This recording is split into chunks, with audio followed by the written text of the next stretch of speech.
Hi everyone and welcome to another top 10 list. We are doing our top 10 most anticipated games of 2023, even though we're a little bit already into 2023. It's like December 2023 by now. It's like we left it very late. We've left this one a little bit late. No, we haven't. It's okay. It's still fine. But we've been playing some games from 2023 already, and so before we get into our list, I do have to precursor this with a caveat as always, but this one is we have played quite a few 2023 games. As reviewers, we are always playing prototypes. So last year we even played some 2023 games. So this list is specifically games that Maggie and I have not really been able to dig deep into. Maybe we've played once, maybe we've seen it at a con, but we haven't had the chance to review it or preview it. I mean, for mine, it's games that I haven't played. So I may have seen how half a round works, but never actually sat through an entire. So obviously it's going to be anticipating based on what little can gather from what's been put out there already, or from, you know, the artwork and the imagery and what's on the BGG page and that sort of stuff. So some of your most anticipated games for 2023 might not be on this list. Things like Unconscious Mind, Septima, things like Fit to Print and Andromeda's Edge, because we've been fortunate enough to be able to play those games. But anyway, with that out of the way, let's get into our top 10 most anticipated games of this year. Now, my number 10 is a game that should arrive any day now. I'm really excited about it. Every time the doorbell rings, I'm like, oh, is this it? Is this it? It is Motor City, and probably someone's going to be like, it hasn't even arrived in Australia yet. That's going to be the first comment on here. And then I'll be sad. But anyway, it is the follow-up roll and write game to Three Sisters and Fleet the Dice game, which are two roll and write games that I really enjoy, and they are really combo-tastic. And the way that this one works is there's a central board. Oh, I should say what we're doing. You are a supervisor at a car manufacturing factory. So basically you're playing as Sandra from Kanban. Not really, but that's how I like to imagine it. And it's a colleague. You're a colleague, Sandra. You're here, you know. You're going to be doing all of these automobile related things in this game. And so there is a central board that acts as the action selection system with the dice that are going to be rolled, just like the other games. But I believe in this one, there's a couple of little twists, like the speedometer, which is something that you can add to that doesn't pay off at the end of the game of victory points, but I believe gives you income along the way, which is an interesting little twist. Then there's this like racing track element where you can race along the different tracks and get bonuses, but you can't do that until you've purchased a car to put on the track. Makes sense. So there's all these little, fun little elements. I'm just really looking forward to this game because I have enjoyed their previous games, and they're a little bit niche. They're a little bit hard to find in retail. I did back this one on Kickstarter, waiting for it to arrive, and so that's my number 10, Motor City. My number 10 is a game that only fairly recently came into my radar, and that is Hickory Dickory. Now, you can't say it without saying doc at the end. I don't actually know the nursery rhyme. So I'm just going to put it, Oh my goodness. Okay. I did not growing up in Spanish. It wasn't really a thing. I don't know if there's actually a translation of it. There probably is. It's like a song. Oh, I get it. Oh, okay. I understand the concept. Okay. I don't actually know. So I'll tell you the theme and you tell me if it relates to the actual nursery rhyme. I believe it's a nursery rhyme. So in this game, you're kind of controlling a team of mice who are competing in a scavenger hunt inside a cuckoo clock. Is that what the song is about? Hickory dickory dock, the mouse run up the clock. I can't even remember. There's mice and there's clocks, so it seems related enough. Okay, cool. And do they fall off? Because I believe they fall off. Well, yeah. So in the game, and that's one of the the aesthetics of this game really pulled me in. Like the illustrations and the sort of artwork, the style, really enjoy it.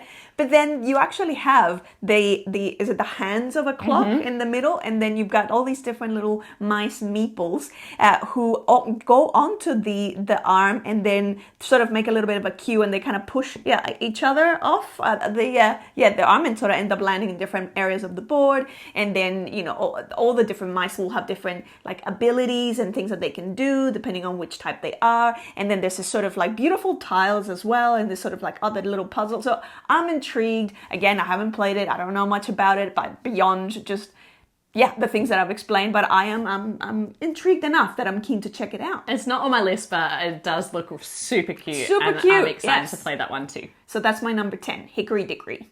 Dog. My number 9 is the game that I feel like I've been waiting on forever, which it probably hasn't been that long, but it feels like ages ago that I backed Darwin's Journey. Oh yeah, that does feel like forever. It does feel like a while I feel ago like now. that was before I even joined Backchat. Have been. How far back Could it have been. goes. Yeah, and so this is one of the designers is Simone Luciani, who is one of my favorite designers. If you follow the channel, you'll know that. I love their Euro games that they create, and so this looks like it's going to be another one of those great worker placement games with a lot of tension in it. In this one, you're playing as Charles Darwin, and you are exploring the Galapagos Islands, and you are collecting different species. It reminds me a little bit of Encyclopedia that we played recently, but it's that style of game where you are out doing expeditions and exploring and journeying. You do have different types of workers that have different types of abilities, and you're able to upgrade those along the way. And you know what? I covered this so long ago that's just about all I can remember of it. And the cool wax seals that come in some kind of deluxe edition. And so I'm really excited for that one to turn up, just because it looks like the exact heartland of the style of game that you and I find very easy to get into. It's a comfort zone. Yeah, that is definitely the comfort zone. So that's my number 9, Darwin's Journey. My number 9 is actually a crossover with Amy, and it's higher up on Amy's list. So we might actually just put a little asterisk and a pause, and we'll talk about it later. Okay, well, let's get straight into my number 8, which is a game that I know very little about, but as soon as I heard about it, I thought this is going to be good. And it is called My Island. Now, this is the follow-up sequel to My City, which is a polyomino tile placement game that is a legacy style game where you play with a group of friends, and it starts off as a very basic puzzle where you are just trying to place these polyomino tiles and get things done in your city. And then as the levels progress, you're getting new components that you're unlocking, new rules that are being introduced. You get stickers that get put on your board, and it's super fun. It was really relaxing to play. A really enjoyable game that's not too difficult, but just adds to the complexity every time you play. And so this is the follow-up to that. It's still the Reina Knizia game, which means it's going to be a great little puzzle game. And this time, instead of polyomino tiles, it's hex tiles. And that's all I know. So we've been playing a legacy style game called Dorf Romantic recently, which is also a hex tile placement game that is a legacy style game. So it'll be interesting to see how these two compare. But I'm really interested in this one because this one is competitive and not cooperative. Not that I don't enjoy playing Dorf Romantic with you, but I'm looking forward to this competitive experience. So that's my number 8, My Island. My number 8 is a game called Flow, all in capital letters. So in Flow, you're going to be, again, it's a game that it's kind of hit the radar.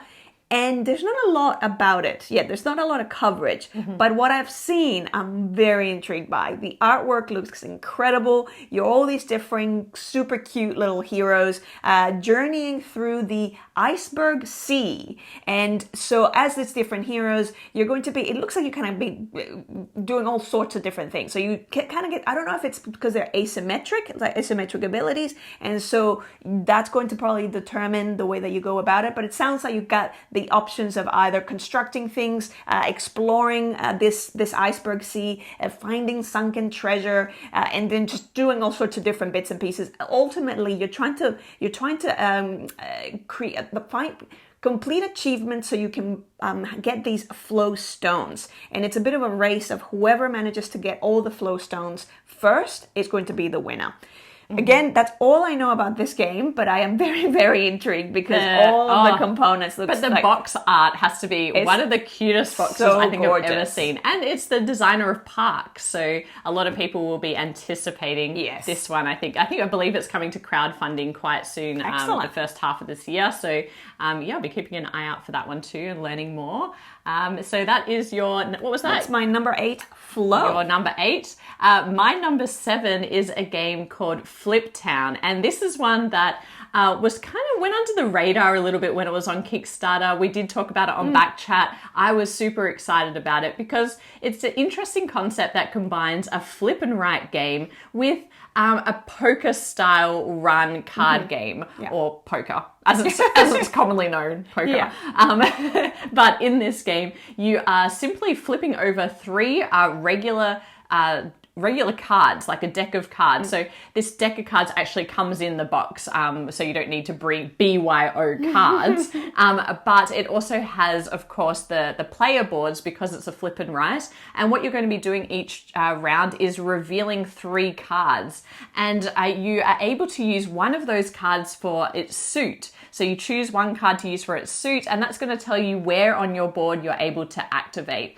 Then you choose one of your cards that you're going to use the number for, and that tells you which section within that area you're able to activate. And finally, the leftover card is used for both its suit and its number, because you're going to be adding it to a poker style run where you're trying to have the best hand of poker cards. So you're trying to, I guess that's the trade-off of which card do I use? Do I keep that card because it's great for my poker runs, or do I keep it because I need to use it to unlock a particular area? Yeah. And so I just think it seems super interesting, and it's actually by a designer that has a lot of great games, Stephen Aramini, who did Animal Kingdom and Spiralopolis, so a lot of fantastic games. So I'm very much excited about receiving that. Very good. Yeah, so that's my number 7, Flip Town. My number 7 is a game called Slay the Spire, the board game, based on the Slay the Spire, the video game, which again, it's one of those very much loved deck building video games, which I only just kind of came across because I kept hearing about it, and even like your brother was like, oh, it's such an excellent game. So I'm like, I must try this. And so I started kind of playing it over the Christmas holidays, and I really enjoyed it. It was one of those. When were you playing it? Just on my phone. Oh. Yeah, there you go. There you go. I don't know what I was doing. You don't know everything that I do. So in Slay the Spire, essentially, you're kind of going on these different, you're choosing your own path along the way, and you're going to be, doing a bit of deck building. So collecting cards, having different encounters, and as you're succeeding through encounters, you're going to get rewards, and you're going to level up your character, or level up your deck, so that you can then take on, as things progress, increasingly more difficult baddies, and ultimately take down the boss. So fairly simple and straightforward concept, but it's just one of those things that the video game, it plays very much like a card game. So I can sort of see how it's going to translate quite into a card game, into an actual deck building card game. What I've heard from so far is that some of the complaints is that it's going to be apparently quite pricey for the production, for what is going to be coming through the production.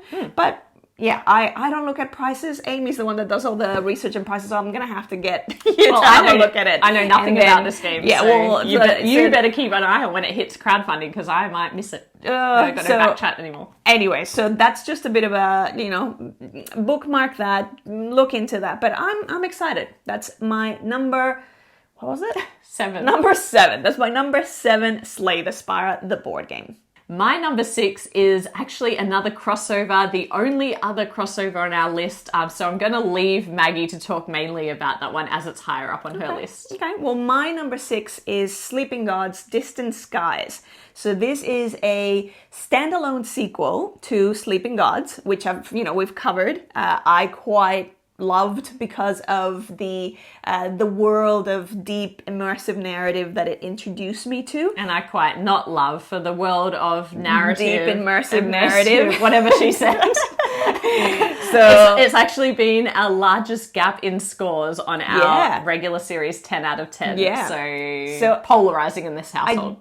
Don't know if this is going to change your mind, because it's still going to be fairly deep, rich, thematic narrative, where you are, it sort of like takes place in the late 1930s. You've got a cargo plane that somehow manages to go through a portal, and now you're in the Sleeping Gods world, trying to find your way back home before the portal closes.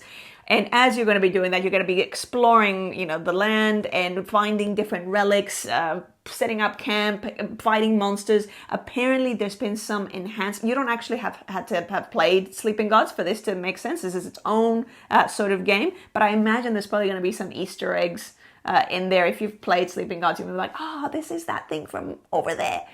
So in this one, apparently they've made some improvements to the way of navigation and exploring, which is good because that was actually one of my issues with Sleeping Gods. So they're saying that there's going to be more. It's going to give you more agency.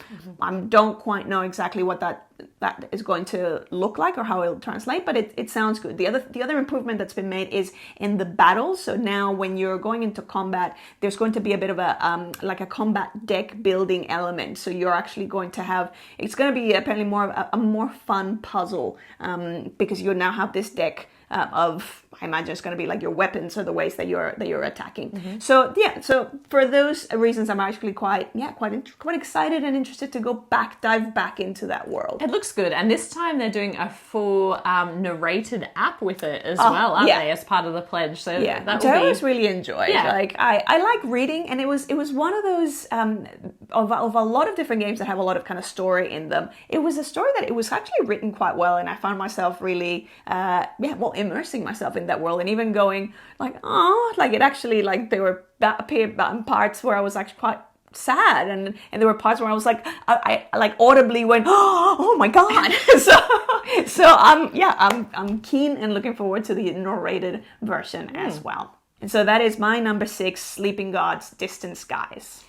And my number 5 is our first crossover that we will talk about. It was a bit lower on Maggie's list, but it is Through Ice and Snow. And this is basically a survival style game where you are playing as explorers in the northwest trading routes. So you're sailing through the Arctics and trying to discover the Northwest Passage. Yes, the Northwest Passage. And this is going to be a game that is semi-co-op, which is quite interesting because you're in this harsh environment. And so a lot of survival games do tend to be cooperative. And so it does have that side of things where you're all trying to survive, but ultimately you're trying to be the most prestigious explorer as well. And what I really like about this game is that you can basically recruit these workers that represent the Inuit people of the times, who are actually incredibly important to the British explorers because they knew the lands better, of course, than the British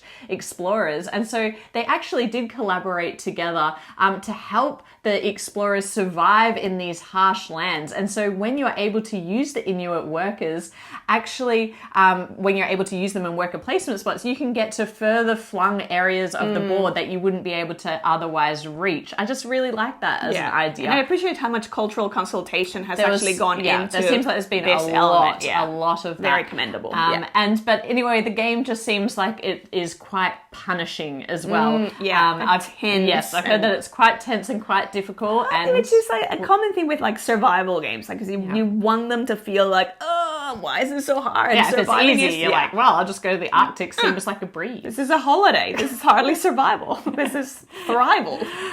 So I'm looking forward to this game. I'm not sure how I feel about semi-co-op, so we'll see how that plays out, but I'm intrigued to try it. That is my number 5 and Maggie's number 8, I believe. Well, let's roll the tape. Let's roll the tape. Where is my notes? Your list is gone. No, my number 9. Number 9. My 5, it's Through Ice and Snow. My number 5 is a cute little game called Maple Valley, which is the only game, I think, of this entire list that I have actually been able to partially play or experience a demo. Haven't played the full thing. It was literally like a quick, this is how things sort of work, and it was a prototype, so very early days. Is that Gen Con? Yeah. Yes. So Maple Valley is another standalone sequel. I've got a couple of standalone sequels on my list. So this is a standalone sequel to Creature Comforts, which I love the theme of. It's just such a cozy, cute little game where you're decking out your house for the winter. And now in Maple Valley, we've kind of come out of the winter and we're going trying to we're kind of trying to help with the spring festival. So we're actually going to be playing as the youngsters of the town, going around trying to collect resources and help with all the different festivities that are going to happen as part of the spring festival. The other element with this is now we've moved away from the dice worker placement that we had with Creature Comforts, and now it's a lot more about hand management, which I actually enjoy more. Like, I actually do resonate more with cards and hand management, so I'm also quite excited about that. The artwork looks beautiful. The components, again, look really, really stunning. And so for that reason, I am very excited to check it out. You were so taken by this. Just the one round that we played. I was like, but why do can I keep playing? It's like, no, we kind of have to keep it. Like, I just want to sit here and play the whole thing. I really am looking forward to this too. I found Creature Comforts super cute, a little bit light for my personal taste. It is, they are on the lighter side. They're family friendly, but the theme just totally wins me over every time. So. Super cute. Well, that brings me to my number 4, and I had to check this again because it's very difficult to say. My number 4 is, I believe it said Koale. And Koale is the next game in the abstract game collection, like Quarto. Yes. You know, you lost me already. Yeah. Maggie's like, why haven't I heard of this game? Oh, that's why I haven't heard of this game. Yes, that's your realm. Yeah. And actually, this game is a 2022 release, but it hasn't hit retail yet. So I'm really excited. It should be any day now. I'm definitely going to pre-order this one. But Koale is a game that is a little bit like Quarto, if you've played Quarto. Quarto is another game where you are trying to basically connect 4. These are evolved versions of Connect 4. Yeah. But in this one, you have 8 player pieces each, and there are 8 neutral pieces as well. And the concept, very loosely, is based on when you stack the stones in that meditative type process. Stacking, the stone balancing. Yes, the beautiful balanced piles of stones. And in this game, you are going to be, on your turn, placing one of your pieces and putting it on top of a pile of these stones that consist of either your stones, the other player's stones, or these neutral ones. But then what you're going to do, interestingly, is pick up the entire stack and drop them Mancala style around the board. And that is really interesting because that's a mechanic that I really do enjoy. You do, yeah. I do. But you're dropping them around, and basically you're trying to drop them in a way that allows you to create 4 in a row. Okay. And that's the premise of the game. That is all there is to it. It's another game that plays, in about 10 minutes. So you can play game after game after game. And I just really appreciate the simplicity of that concept, the ability to teach it really quickly. And, I love having these games like in my workplace where, I can just teach someone in 10 minutes and we can have this interaction that's really fun, and maybe even a bracket tournament if they're up for it. Yeah. So can't really do that with a sleeping gods sort of You deal. really You're can't. like, quick lunch break. Let's just have a 15-minute game of sleeping gods. Quick, clear the desk. We need some space. So that is my number 4, Koale.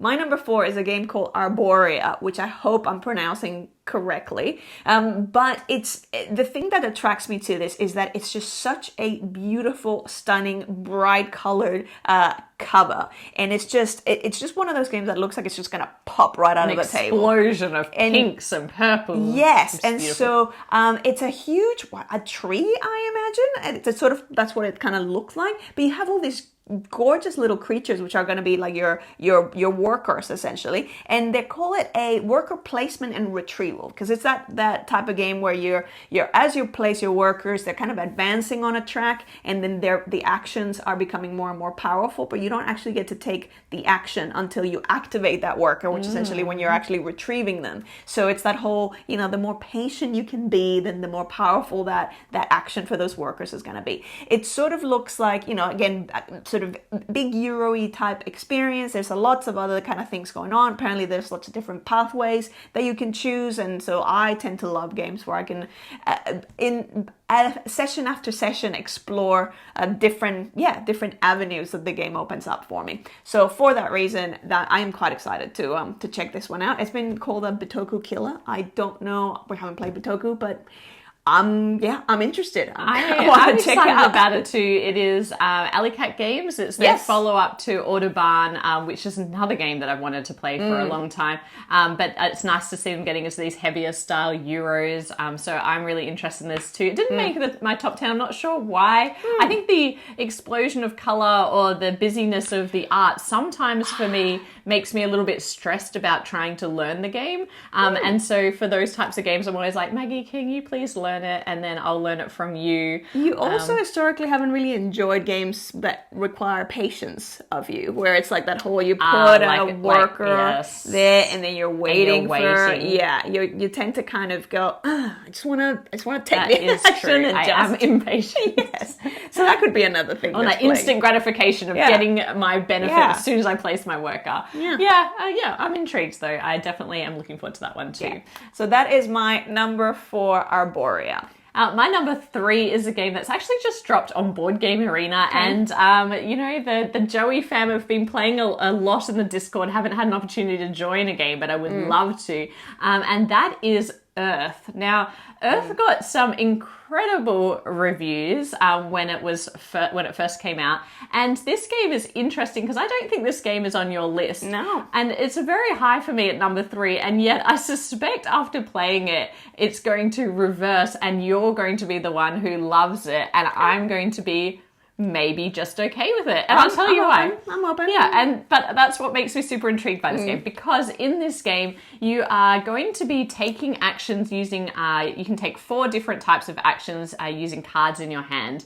And there is a major action and a minor action, essentially. When you play the card, you get to take the major action. Everybody else around the table gets to take the minor action. So there is 0 downtime in this game. You are always doing something on your turn or somebody else's turn. And what are you trying to do? Well, you're trying to build out a tableau or a 4x4 grid of cards. And cards are a huge engine in this game, just like terraforming Mars it's been likened to, because there are 364 cards in this game. So there's a lot of variety. And when you're building out that tableau, it's going to very quickly become a combo-tastic engine where you're able to get things done. And it's one of those things where it's going to give you a resource which triggers something else, allows you to get something else done, and you tend to really enjoy those style games. I am concerned. It's number 3 on my list, so I'm excited first. Secondary concern, that is there's not going to be a lot of player interaction. Yes. So it's interactive in that whatever someone else selects, you're getting to do. So that's fun. Kind of like in Terraforming Mars, actually.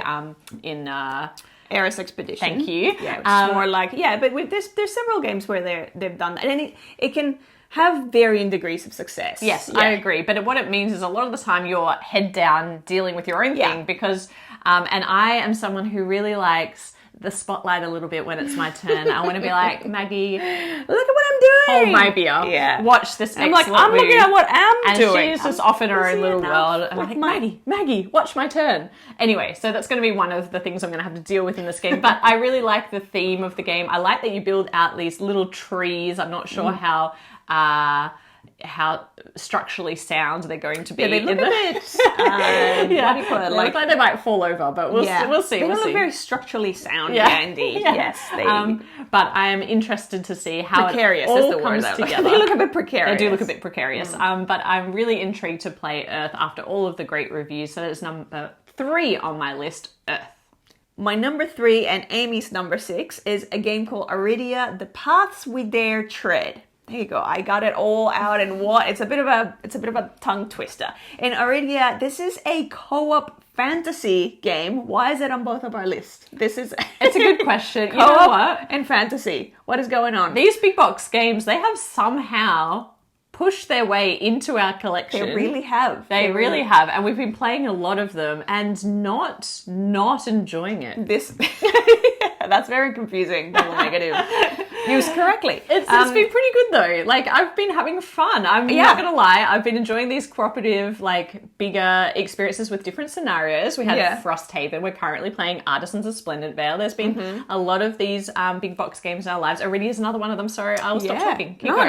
Don't stop. It's your number 6 as well. So, so in this one, I think one of the things that we were most drawn to it is the fact that they have they're pre-painted minis. Yeah, so that's one less thing one less problem. One less mini in the queue of minis that need painting, because these are done. The other one is that they have interchangeable heads. They do. So you can customize their head and connect it with their body. Yes. I mean, why not? Why not? So, so in this game, big, again... I wonder if they, like, kind of sway their heads a little bit. You know, like a bobblehead? Yeah, like a bobblehead. Yeah. That would be cool. I don't think every time you move them. Now I feel like you're setting me up for a disappointment when the game arrives.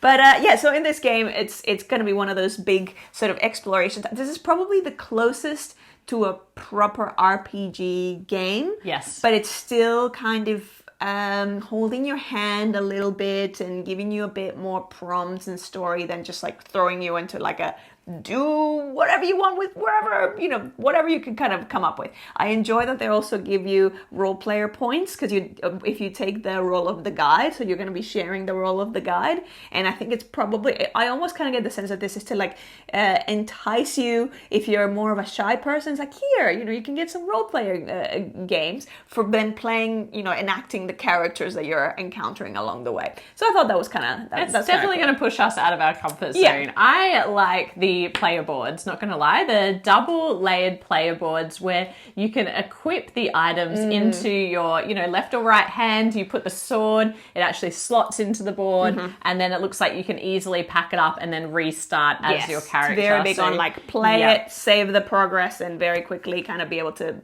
open it back up again. But this one is meant to be a bit more sandboxy, a bit more RPG, so I am quite concerned at how I'm going to go with that, but I'm intrigued to try it. It does. The designer is the designer of the game series Zia, which is a really popular game series. It's also really hard to get your hands on, generally speaking, and very well reviewed. We don't enjoy that theme as much as probably Iridia, which is still a little bit out of our comfort zone. But yeah, I'm really intrigued to give this a go. So that's why it made my number 6. And my number 3, Iridia, The Paths We Dare Tread. Got it. My number 2 is a game that is due to arrive any day now. It's a game that I pre-ordered, and it is Horseless Carriage by Splotter. Now, Maggie has a mixed relationship with Splotter games. I really enjoy them, but we both really enjoy exploring them. I always appreciate, the experience of it, at least the discovery of the experience, because there's always like a really interesting glimpse into the machinations of the minds behind the scenes. I'm like, absolutely true. They don't bring out games very often, but when they do, they're always very, very unique. And this game seems very unique again. So in this game, Horseless Carriage is about the dawn of the automobile. Second car game on my list.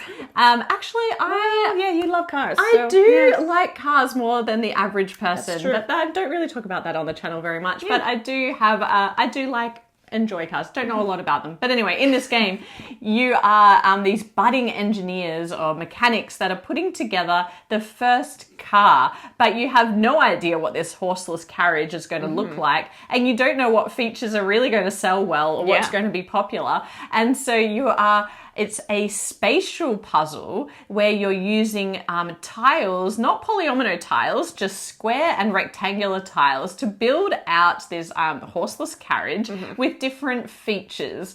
And these features are going to somehow interact with a market. There's not a lot of information available on this game at this point in time, but it's going to interact with the market such that you could create a car that, for example, goes really fast, but then maybe you've neglected some safety features, which then become really popular because people start building lots of them, and then now everyone wants safety features, and so you can't sell your car for as much. So it sounds really interesting, and apparently the spatial puzzle is really difficult, and there is a high degree of interaction between the players. The components look like Splotter. Yeah. We always joke about the components of roads and boats, but really they haven't evolved that much.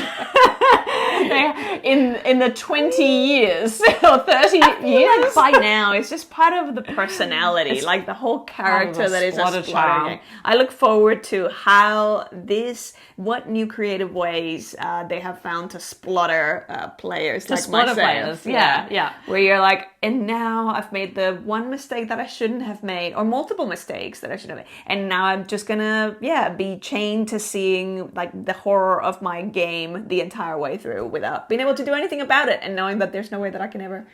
I love that though, because one thing I love about board games is exploring different strategies, and I feel like Splotter always leaves that door open for you. Maybe some strategies are way, way worse than others, but at least every game I feel like at the end I'm like, I'm going to try something different this time. I feel like every time they have a very strong moral to the story is you do not do that strategy. Don't do that strategy. And now you know viscerally why. Yeah, that's right. Yeah. So I'm really looking forward to this one arriving. That is my number 2, Horseless Carriage. My number 2 is a game called Mythwind, which is, well, we were talking about open worlds. This is a proper, like, so open, there is no actual, like, end or wind condition ever.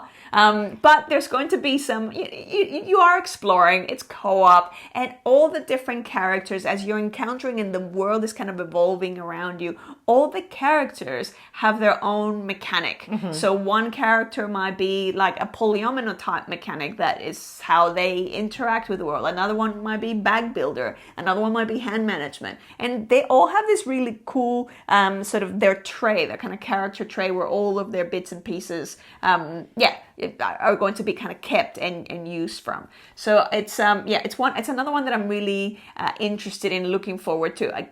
And this is the second one on the list of big games. I don't know where we're going to find the time. I actually forgot that we had all of these big box sprawling games coming this year, and so I have how are we going to do this? This year we might only play 3 games. We'll have to quit our jobs and just go live a hermit life playing these games, these big box and that is experiences. There'll be no more room for anything else. Yeah, they are fun though. Yeah, of course. I do enjoy them. Sorry, Boston, you get no more walks. We are playing this game. No, I'm looking forward to Mythwind too. Definitely for the different mechanics of the characters. Yeah. Definitely not for the lack of an ending. So we'll see how that goes. We'll see. Something will happen. Surely there'll be, because there's got to be something to keep you engaged. There's objectives. Feeling feeling purposeful along the way. And it looks beautiful. Beautiful. Yeah. Oh yeah. I wouldn't have it any other way. Of course. My number 1 is a game I've talked about a lot already, and every time I think about it, it is a game that I'm super excited about. It's meant to deliver this year, mid this year actually. It is Last Light. Now Last Light is the 4X game that can be played in an hour by Roy Cannaday of the Dice Tower fame. And we were fortunate enough to be able to play this game taught by Roy at Dice Tower West. And that was a lot of fun. So we did play this one. So technically we did. That's what I said. Yeah. I played, but I haven't been able to really get into it more. We played one game, and that one game was with 8 people, I believe, and it took 57 minutes, and that was with a teach. So it was kind of there, we learnt it, and then it was over like a flash, and I've been thinking about it ever since, because the way that Roy has been able to create a game that plays so quickly is that everybody has a hand of cards that you're able to play one, and you're selecting an action and you're all playing it simultaneously. So you're placing it face down, everyone at the same time turns it face up, and then everybody plays out their actions, one of which could be moving into a space where another player is at and ending up having to battle, but there are some rules in which the turn order, how that all plays out. But what's really interesting is the game rounds don't trigger until everybody's played a certain type of refresh card from their hand. So that's the first interesting thing. The other interesting thing is this game is set up as a race, because you are trying to be the first one to collect all the fragments of light. I believe it's 20? Reach 20, I believe. Fragments of light. And so that is your objective. And when you can see some someone is getting close to that because that's public information, the number of light shards they have, well, maybe you're going to go after and take them down, or maybe that's just going to take you off your plan, so you should focus on what you're trying to do.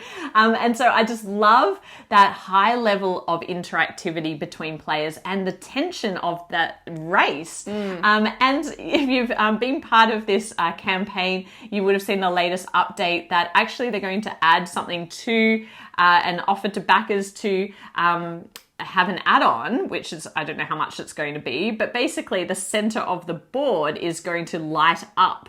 So it'll be lit from the center because in the center there is a large amount of light that you can go into and collect. So it is like this really desirable location. And another element that's fascinating about this game is that all of the planets are 3D. So there's these acrylic planets that give this game such table presence, but then also the entire board turns. So you might launch some spaceships, starships out into. I'm really not good with whatever space those lingo. things are that fly. Yeah, which is why that's why it's so incredible. I think that this is number one on my most anticipated games. I don't enjoy space, but I do enjoy the different mechanics in this game because as you put your starship out, basically the whole thing can move, and now you're over on another part of the board where another player might launch, and so that's creating more interaction with every player around the board. And how many games can you play that are so quick with such a large number of people? And I felt like it was a game where I just wanted to stand up and just be like, you know, doing everything because there's so many things going on. So I'm really excited to get my hands on this one, the final copy, and play that with a large group of people. That is my number one, Last Light. And my number one and final game that we'll talk about today in terms of things that we're anticipating for 2023 is Earthborn Rangers. Now, this game first pulled me in, again, aesthetically. It's just that kind of beautiful solar punk type world that I tend to resonate with. It sort of takes place in this far future and you're kind of exploring through wilderness. Again, it's co-op. But this one is very card driven. So you actually start by building a deck based on creating your character's history. And then that deck will evolve as the story unfolds and as the game unfolds. And obviously it's going to become more powerful and it's going to, you know, level up in different ways. And so I think all my top three games are all kind of very similar in a similar vein of big, sprawling, campaign style co-op games. I feel like this in the wilderness or the like. Am I right that this one there was a little bit more solo focused? Well, I kind of envision that. Yeah, I agree. And I kind of envision that I'll probably be playing most of these games solo anyways, all of them. Like I will give them a go. for I will see, and then I might tap out if you're going to continue on the adventure. Like after game one, it's like, that was enough for me. I like Enjoy that. your game. With Earthborn Rangers, they've put a lot of effort into making it very sustainably. Yes, yeah. So I am super excited about this one. It's probably it's my number one. It's the one that I keep kind of going, oh, when's it going to be an update? Is this coming around now? I think it's coming soon. Yeah, and just beautiful, aesthetically, like very, very beautiful. So yeah, I can't wait to get in that one. So that is our top 10. Only 2 crossovers. Our top 10 lists are getting more and more separate. But, you know, there's a lot to look forward to in 2023 because we'll be playing these games together. And so that means we've got 18 games that we are anticipating and we want to get to the table. Are some of these some of your most anticipated games? Let us know in the comments. And if you enjoyed this video, please hit like, subscribe to the channel if you haven't already, and we'll be back with more board game content soon. But otherwise, bye for now. Bye.